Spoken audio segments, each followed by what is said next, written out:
में तो चाहे ताली बजा लेना चाहे मत बनाना, मैं आपसे हाथ जोड़ के एक निवेदन करना चाहता हूं कि जब आप सरकार आपके पास आ रही है, सरकार के डिपार्टमेंट आपके पास आ रहे हैं, सारे कर्मचारी आपके पास हैं, तो उन चीजों का आप लाभ लेना सीख जाओ। आज मैं बड़े गर्व के साथ कह सकता हूं कि इस देश में आम नागरिक के लिए, गरीब अमीर व्यापारी किसान मजदूर सबके लिए इतनी योजनाएं हैं। अगर उन योजनाओं को आप पूरी तरीके से समझ जाओ और उसका पूरा लाभ ले लो, तो मैं समझता हूं ये देश और इस देश का नागरिक शांति से और पूरे अपने भरण पोषण के साथ रह सकता है। लेकिन हम एक दूसरे को उलाहना देते रहते हैं, वो ये काम नहीं करता, ये काम नहीं करता। इसलिए इन चीजों को छोड़ के जो सरकारी स्कीम है उनका उद्देश्य जो है उनका लाभ लेना सीख जाओ। आज ये जरूरत क्यों पड़ी, मैं कहता हूं जरूरत क्यों पड़ी ऐसी, जब सेंटर की जो स्कीम है, केंद्र से मोदी जी की सरकार से जो लाभ हमें मिल रहे हैं उनको पूरे देश में इंप्लीमेंट करना, पूरे देश में चलाना एक बहुत बड़ा टास्क है, बहुत बड़े चैलेंज है, चुनौती है ये। लेकिन उसके लिए भी हमारे कर्मचारी और अधिकारी हमेशा तैयार हैं और ये आपका कैंप इसलिए लगा है। और विकसित भारत संकल्प यात्रा, इसके बारे में भी कोई नहीं समझता। मैं कहता हूँ देश दुनिया में 3 तरीके के देश हैं। एक तो पिछड़ा हुआ देश जिसको पुअर कंट्री कहते हैं, गरीब कंट्री कहते हैं, गरीब देश। एक विकासशील देश यानी जिसमें विकास हो रहा है, गरीब तो नहीं है लेकिन विकास चल रहा है, धीरे धीरे विकास चल रहा है। और एक विकसित होता है यानी उसमें पूरा विकास हो गया है, जो मापदंड है, जितने मापदंड है उसमें पूरा विकास हो गया है। तो 3 कैटेगरी में से हम 20 की कैटेगरी में हैं। हम विकसित यानी प्रगतिशील भारत में हैं, विकासशील भारत की श्रेणी में आते हैं। और मोदी जी का उद्देश्य है जब आजादी को, भारत की आजादी को 100 वर्ष हो जाएंगे 2047 में, क्योंकि हम 1947 में आजाद हुए थे, 2047 की सन में हमें पूरे 100 वर्ष हो जाएंगे। उस 100 वर्ष पूरे हों जब तक ये देश दुनिया के विकासशील नहीं विकसित देशों में आए, ये मोदी जी का सपना है। उसके लिए आपके बीच में आए। और पहले हम बुजुर्गों को कहते सुनता था कि किसी को प्यास लगे तो कुएं के पास जाना चाहिए, लेकिन आपको ताज्जुब होगा आपके पास कुआं चल के आए आपकी प्यास बुझाने के लिए। ये लोग सब आपके काम करने के लिए यहाँ पर उपस्थित हुए हैं। इसको थोड़ा गंभीरता से लो, इतने लाभ मिलते हैं। लेकिन दुर्भाग्य है हमारा भी, इस देश का भी, जिसमें मैं भी हूँ, मैं अलग नहीं हूँ।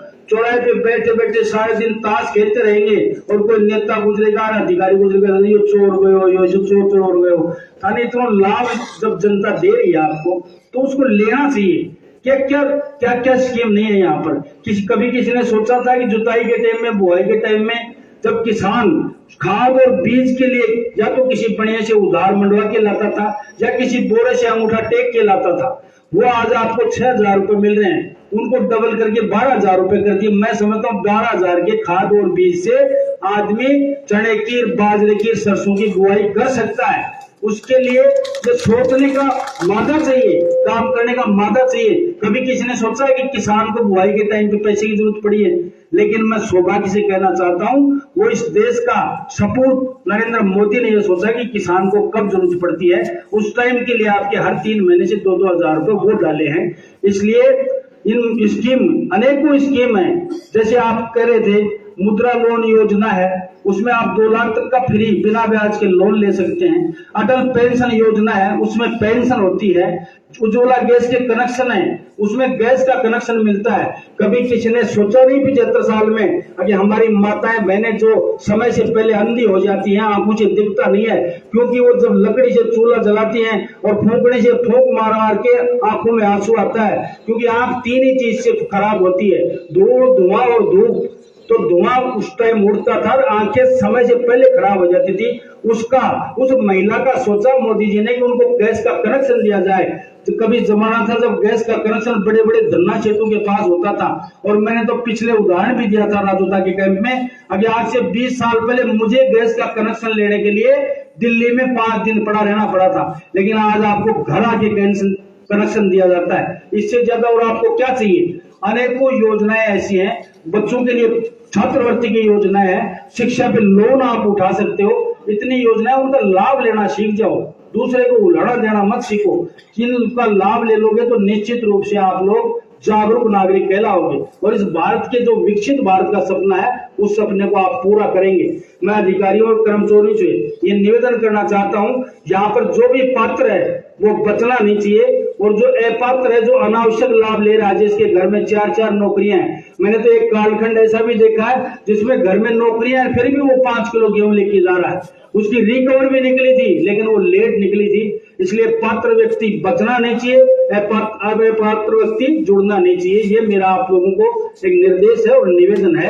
आपसे यह आग्रह करना चाहता हूँ, जो गरीब अंतिम पंक्ति में बैठा है, जो झोंपड़ी में बैठा है, हमारा उद्देश्य उस तक सरकार पहुंचे और उसके कल्याण की और उसकी भलाई की सोचे, उसकी चिंता करे। ये हमारा उद्देश्य है। आपका जानदार और शानदार कार्यक्रम है। जगह की थोड़ी व्यवस्था कम है यहाँ पे, क्योंकि अर्धवार्षिक परीक्षा चल रहे हैं, अभी बता रहे थे अधिकारी महोदय, इसलिए बड़ा स्कूल हमें मिला नहीं है। लेकिन इसमें भी जितने नागरिक हो जो लाभ ले सकते हो उसको ले। और जितना शानदार कार्यक्रम अभी किया है आपने, ये जो सांस्कृतिक कार्यक्रम किए हैं, ये कोई इन्होंने अपनी वजह से नहीं किए, दिल्ली से चल के आते हैं ये कार्यक्रम आपको करवाने हैं। लेकिन ये कार्यक्रम चौथे कार्यक्रम में 3 कार्यक्रम हो गए, ये पहला ही है। जो अभी ये नीम की डाली ले आया था ना, हमारा टाइम में तो तोड़ मारा करता है नीम की डाली से, कार्यक्रम कौन होया करता। तो ये अभी जो वो कहना क्या चाह रहा था वो भी नहीं सुना आपने, क्योंकि वो बच्चा बोल नहीं पाया। उसे ये कह रहा था कि भाई तेरे गांव से मेरा गांव अच्छा है, तेरी देश से मेरा देश अच्छा है, क्योंकि मैंने अपने खेत में भैंस का, वो गाय का और उर्वरक खाद डाला है, तूने रसायन खाद डाला, यूरिया डाला, डीएपी डाला, तुम जहर खा रहे हो। तुम जहर खाना कर पाओगे और क्या कर पाओगे ये आप पे डिपेंड है। इसलिए जो भी इस कैंप में बंधु आए हैं उसमें लाभ लेके जाएं, इतना मेरा निवेदन था। शानदार और जानदार कार्यक्रम के लिए पूरे इस अधिकारियों को और कर्मचारियों को मैं बहुत बहुत बधाई देता हूं, धन्यवाद देता हूं। पुनः एक बार मान किया, सम्मान किया, उसके लिए बहुत बहुत धन्यवाद। मैं इन्हीं बातों के साथ अपनी बात समाप्त करता हूं। सबको राम राम।